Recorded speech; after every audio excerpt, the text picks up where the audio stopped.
बुशरा बीबी और नजम साकिब की audio leak से मुताल्लिक केस सुप्रीम कोर्ट ने इस्लामाबाद हाई कोर्ट को मजीद कार्रवाई से रोक दिया। इस्लामाबाद हाई कोर्ट के अहकामात मुअत्तल। अदालत ने बुशरा बीबी और नजम साकिब को नोटिस जारी कर दिए। इस्लामाबाद हाई कोर्ट का 29 मई और 25 जून का हुक्म इत्तजावजात है। सुप्रीम कोर्ट क्या हाई कोर्ट ने ये तयन किया है कि ऑडियो कौन रिकॉर्ड कर रहा है? जस्टिस अमीनुद्दीन खान का इस्तफसार, अभी तक तयन नहीं हो सका, तफ्तीश जारी है। एडिशनल अटॉर्नी जनरल का जवाब, जस्टिस नईम अख्तर अफगान ने रिमार्क्स दिए। बदकिस्मती से इस मुल्क में सच तक कोई नहीं पहुंचना चाहता, सच जानने के लिए इंक्वायरी कमीशन बना, इसे सुप्रीम कोर्ट ने स्टे दे दिया। सुप्रीम कोर्ट में आज तक दोबारा ऑडियो लीक्स केस मुकर्रर ही नहीं हुआ। पार्लियामान ने सच जानने की कोशिश की तो इसे भी रोक दिया गया। ना पार्लियामान को काम करने दिया जाएगा, ना अदालत को, तो सच कैसे सामने आएगा? जस्टिस अमीनुद्दीन खान ने कहा कि यह भी हो सकता है जिनसे बात की जा रही हो ऑडियो उन्होंने लीक की हो। आजकल तो हर मोबाइल में रिकॉर्डिंग सिस्टम मौजूद है। अदालत ने वफाकी हुकूमत की दरख्वास्त पर ऑडियो लीक्स केस का रिकॉर्ड तलब कर लिया।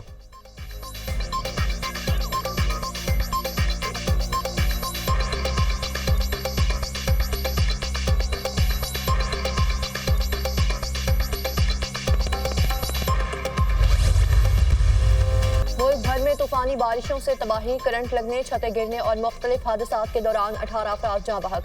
हलाकतें सिंध, पंजाब और बलोचिस्तान में हुई। रवा साल मानसून बारिशों से 84 अमवात रिकॉर्ड, 224 अफराद जख्मी हुए। बारिशों से 245 घरों को नुकसान पहुंचा। तर्जुमान PDMA 290 मिलीमीटर बारिश से सखर को डबो दिया। नौशेबी इलाकों में कई फुट पानी। लाड़काना, काजी अहमद, नौशहरो फिरोज और कंडियारों में तूफानी बारिश। जेकबाबाद में तेज बारिश ने जलथल एक कर दिया। नौशेबी इलाके ज़ेरियाब। सेहवन में मूसलाधार बारिश से कॉलेज रोड समेत दीगर इलाकों में 2-2 फुट पानी जमा। बिजली की सप्लाई मुअत्तल। मानसून बारिशों से तरबेला डैम मुकम्मल भर गया। डैम में पानी का जखीरा 58 लाख एकड़ फुट हो गया। तरबेला डैम में मजीद पानी जखीरा करने की गुंजाइश खत्म। स्पेलवेज खोल दिए गए। नशेबी इलाकों में सैलाबी सूरत हाल पैदा होने का खदशा। सोबतपुर में ऊंच केनाल में 80 फुट चौड़ा शगाफ पड़ गया।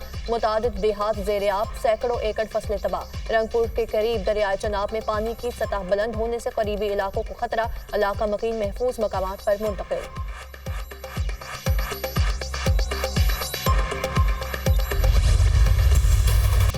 खैबर पख्तूनख्वा में भी सैलाबी सूरत हाल। मानसेरा में लैंडस्लाइडिंग से पहाड़ का बड़ा हिस्सा दरिया कन्हार में गिर गया। पानी का बहाव रुकने से झील बन गई। गिलगित बल्तिस्तान में सैलाब ने तबाही मचा दी। दरिया सिंध में डेरा इस्माइल खान के करीब बच्चे के इलाके में अस्पताल और स्कूल दरिया बुर्द हो गए। टांक में सैलाबी रेला शहर में दाखिल, इमदादी कार्रवाइयाँ जारी। राजनपुर और खानपुर में भी बारिशों से नशेबी इलाके पानी से भर गए। कोह सुलेमान के पहाड़ी इलाकों में शदीद बारिशों से नालों में तुग़यानी। बलूचिस्तान में बारिशों के बाद सैलाबी सूरत हाल। कला अब्दुल्ला के नदी नालों में शदीद तुग़यानी। बारिश का पानी घरों में दाखिल। तूत अड्डा के करीब सैलाबी रेले में गाड़ी फंस गई। 4 बच्चों को निकाल लिया गया। जाफराबाद में मुसलसल बारिश से नशेबी इलाकों में कच्चे मकानात गिर गए। इलाका वकील महफूज मकामात पर मुंतकिल। पशीद में मंजारी डैम में डूबने वाली 2 बच्चियों में से एक की लाश निकाल ली गई। अगले 24 घंटों के दौरान मजीद बारिशों की पेशगोई। पंजाब और खैबर पख्तूनख्वा में अर्बन फ्लडिंग का खदशा।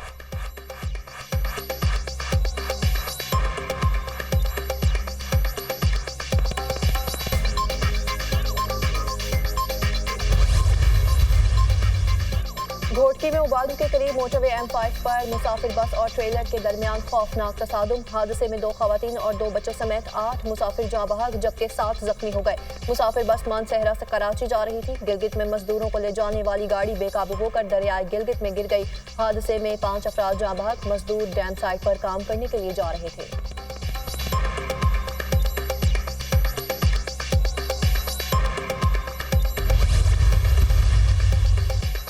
चैंपियंस ट्रॉफी से पहले तीनों स्टेडियम्स की तामीर का काम मुकम्मल कर लिया जाएगा। कदाफी स्टेडियम की तज़यीन व आराइश चैलेंज है। मैचेस का शेड्यूल आगे पीछे हो सकता है। तीनों स्टेडियम्स की तामीर व मरम्मत नामुमकिन काम था। हमारा कोई स्टेडियम आलमी मयार के मुताबिक नहीं। हमारे और दुनिया के स्टेडियम्स में ज़मीन आसमान का फ़र्क है। चेयरमैन PCB मोहसिन नकवी का कदाफी स्टेडियम में मीडिया टॉक। मोहसिन नकवी का कदाफी स्टेडियम का दौरा, तरक्याती काम का जायजा।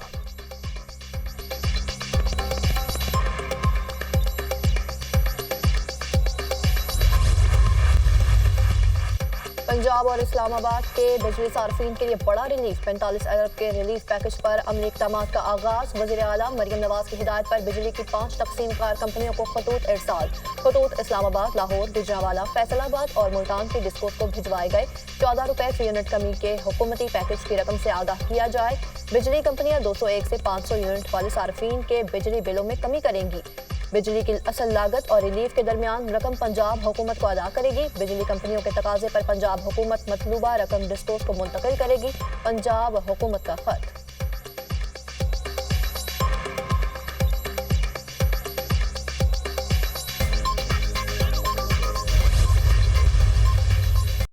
बिलों की शक्ल को और खौफनाक से खौफनाक बनाया जा रहा है। सातवें आसमान से भी ऊपर निर्खों को, कीमतों को ले जाया जा रहा है। लोगों को इस बात पर आमादा कर रही है कि वो खुदकशी पर आमादा हों। स्ट्रीट क्राइम के अलावा उनके पास कोई और चारा ना हो, चाहे हुकूमत हो, चाहे हुकूमत के साथ जुड़े हुए रियासती इदारे हों। उन्हें अगर अब होश के नाखून ना लिए तो मेरे ख्याल में कराची की सड़कों पर वाज़े तौर पर चंद दिनों या चंद महीनों में नज़र आने वाला इंतशार, एनार्की और तवाइफुल मलूकी सब ठाठ को बहा कर ले जाएगा। बिजली बिल्स पर सिर्फ पंजाब को रिलीफ देना इम्तियाजी सलूक है। सिंध के लोग भी रिलीफ के हकदार हैं। कराची के सार्फिन को जुल्म जबर की चक्की में पीसा जा रहा है। सार्फिन के बिल्स में 3 से 5 रुपए फी यूनिट इजाफा कर दिया गया। कराची के शहरी 64 रुपए फी यूनिट बिजली की कीमत अदा कर रहे हैं। MQM रहनुमा फारूक सत्तार की प्रेस कॉन्फ्रेंस। कहा, शहर कायद सबसे ज्यादा टैक्स देने वालों में शामिल है। लोगों को मजबूर किया जा रहा है कि स्ट्रीट क्राइम करें।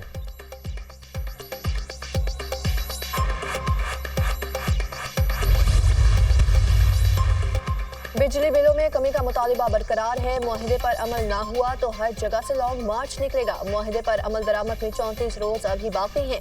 हमें टैरिफ में कमी चाहिए। IPPs का बोझ हम नहीं उठाएंगे। हर सूरत में 28 अगस्त को हड़ताल होगी। वफाकी और सूबाई हुकूमतों के इक़दाम अवाम दुश्मनी पर मबनी है। अमीर जमात इस्लामी हाफिज नईमुर रहमान की न्यूज़ कॉन्फ्रेंस। जुलाई में ईंधन की कीमत 9 रुपए 3 पैसे फी यूनिट है। सवाल यह है कि बिल कैसे 40, 60 या 80 रुपए फी यूनिट तक पहुंच रहा है। जुलाई में कुल औसत पैदावार 20,000 मेगावाट थी, जिसमें से 35% हाइडल ज़राए से आई। पाकिस्तान के पास 43,000 मेगावाट से ज़ायद बिजली पैदा करने की सलाहियत है। बुनियादी मसला बिजली के शोबे की बदइंतज़ामी और कैपेसिटी चार्जेस की अदायगी है। रिहायशी, तिजारती, सनती और ज़रई सार्फिन मुतासर हो रहे हैं। साबिक निगरान वफाकी वजीर गौहर एजाज का ट्वीट। पंजाब हुकूमत के 2 माह के लिए 14 रुपए फी यूनिट रिलीफ को काबिल तहसीन करार दिया।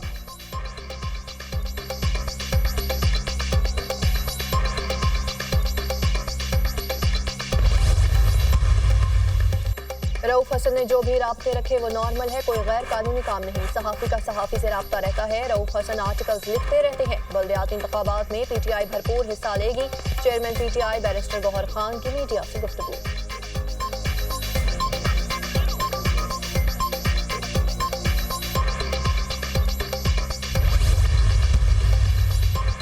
मैंडेट चोरों के इंटरनेट स्लो करने के गैर आईनी इक़दाम से आवाम रुल रहे हैं। स्लो इंटरनेट ने ई-कॉमर्स इंडस्ट्री को अरबों रुपए का नुकसान पहुंचा दिया। डिजिटल और IT सेक्टर को तबाह कर दिया गया। नाअहल वफाकी मैंडेट चोर टोले ने मुल्क को पत्थर के ज़माने में धकेल दिया। मुशीर इत्तलात खैबर पख्तूनख्वा बैरिस्टर सैफ का बयान। कहा, 22 अगस्त को हर सूरत इस्लामाबाद में जलसा होगा। कोई इजाज़त दे या ना दे, किसी की परवाह नहीं। सवाबी के जलसे के बाद ये मुल्क का सबसे बड़ा जलसा होगा। अदालतों से उम्मीद है कि रिलीफ मिलेगा।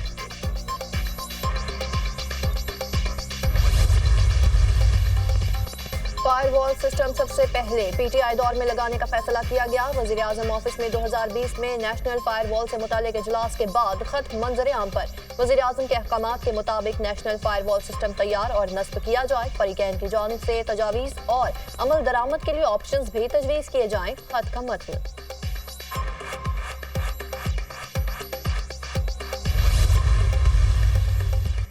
खैबर पख्तूनख्वा काबीना से फारिग शकील खान बानी PTI से मुलाकात करेंगे। शकील खान इल्ज़ामात से मुताल्लिक़ बानी PTI को आगाह करेंगे। बानी PTI ने सीनियर कानूनदान काजी अनवर को तलब कर लिया। मुलाकात में शकील खान की बरतरफी समेत कई अहम उमूर ज़ेर बहस आएंगे।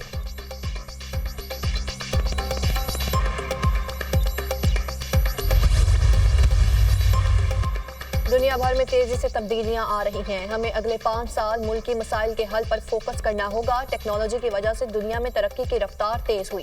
वफाकी वजीर मनसूबाबंदी एहसन इकबाल का कॉन्फ्रेंस से खिताब। कहा, हमें मुल्क की तरक्की के लिए सियासी इस्तेहकाम और पॉलिसियों के तसलसल को यकीनी बनाना होगा।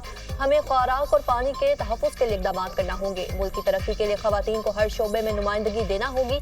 हमें पसमानदा तबकात की मदद करना होगी।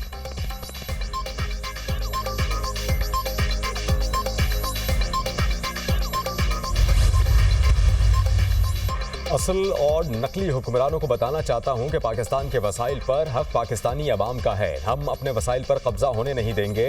कोई हमारे बच्चों के हुकूक पर कब्जा नहीं कर सकेगा। आलमी क़ुव्वतें माशी जंग पाकिस्तान की सरजमीन पर लड़ना चाहती हैं। यह किस आलमी क़ुव्वत के इशारे पर चीन की सरमायाकारी ज़ाया कर रहे हैं? आज चीन और सऊदी अरब हम पर एतमाद करने को तैयार नहीं। आलमी क़ुव्वतें हमारी मजहबी शिनाख्त ख़त्म करना चाहती हैं। अमरीका दहशतगर्दी का खुद खालिक है। अमरीका ने पूरी दुनिया में जंग खुद छेड़ी हुई है। JUI सरबराह मौलाना फजलुर रहमान का लकी मरबत में जलसे से खिताब।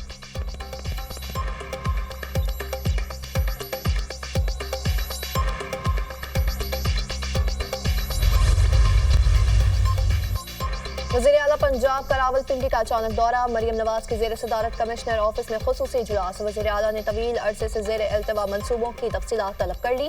मरियम नवाज ने ज़रूरी अशिया खुरनोश के नर्ख का जायजा लिया। रावलपिंडी में सब्जी मंडियाँ और सहूलत बाजार कायम करने का फैसला।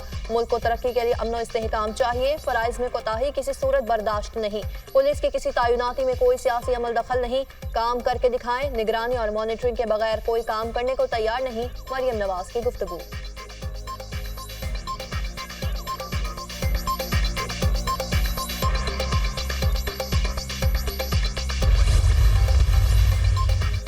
NAS 97 फैसलाबाद में दोबारा गिनती से मुताल्लिक केस। तहरीक इंसाफ के उम्मीदवार सादुल्ला बलोच के वकील लतीफ़ खोसा ने इल्तिमा मांग लिया। सुप्रीम कोर्ट ने इल्तिमा की दरख्वास्त पर समाअत 21 अगस्त तक मुलतवी कर दी।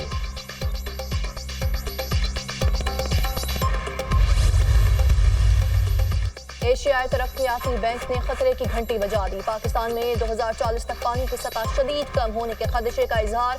बढ़ती आबादी, बुलंद दर्जा हरारत, पाकिस्तान और पानी के कम ज़खायर बड़ी वजह करार। 2050 तक पाकिस्तान की आबादी 40 करोड़ से तजावुज़ कर जाएगी। पाकिस्तान को नए शहर और मुस्तकिल पॉलिसी बनाने की ज़रूरत है, जबकि पाकिस्तान को सालाना 3,50,000 नए घरों की भी ज़रूरत है। पाकिस्तान की सेटलमेंट के लिए मजमूई तौर पर 1 करोड़ नए घरों की ज़रूरत है। ADB की रिपोर्ट। अमरीकी वज़ीर ख़ारिजा एंथनी ब्लिंकन आज इसराइली वज़ीर आज़म से मुलाकात करेंगे। हमास के साथ जंगबंदी मुआहिदे को हतमी शक्ल देने के हवाले से बातचीत होगी। एंथनी ब्लिंकन इसराइली सदर और वज़ीर दिफा से मुलाकात भी करेंगे। सऊदी वज़ीर ख़ारिजा का अमरीकी हममनसब एंथनी ब्लिंकन से टेलीफोनिक राबता। यमन, गजा और सूडान की सूरत हाल पर बातचीत होगी। सऊदी वज़ीर ख़ारिजा का गजा जंगबंदी मुआहिदे के लिए इसराइल पर सिफारती दबाव बढ़ाने पर जोर। हमास ने जंगबंदी मुज़ाकरात के लिए शराइत पेश कर दी। सालिस ममालिक से इसराइली नाजायज़ कब्जे को खत्म कराने में किरदार अदा करने का मुतालबा। हमास ने अपने बयान में कहा कि मुज़ाकरात में किसी भी अहम पेशरफ्त की उम्मीद कम होती जा रही है।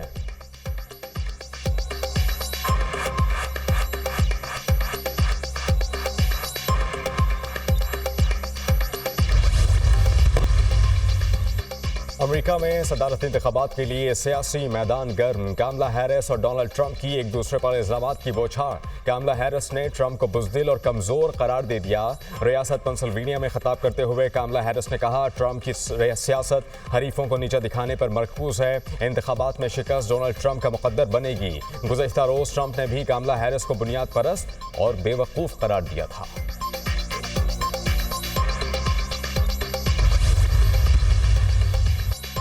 रवा साल का पहला सुपर ब्लू मून आज होगा। पाकिस्तान समेत दुनिया भर में सुपर ब्लू मून का नजारा किया जा सकेगा। रात 11:26 पर चांद जमीन के करीब तरीन आ जाएगा। चांद का जमीन से फासला महज 2,26,000 मील होगा। चांद मामूल से 14% बड़ा और 30% ज्यादा रोशन नजर आएगा।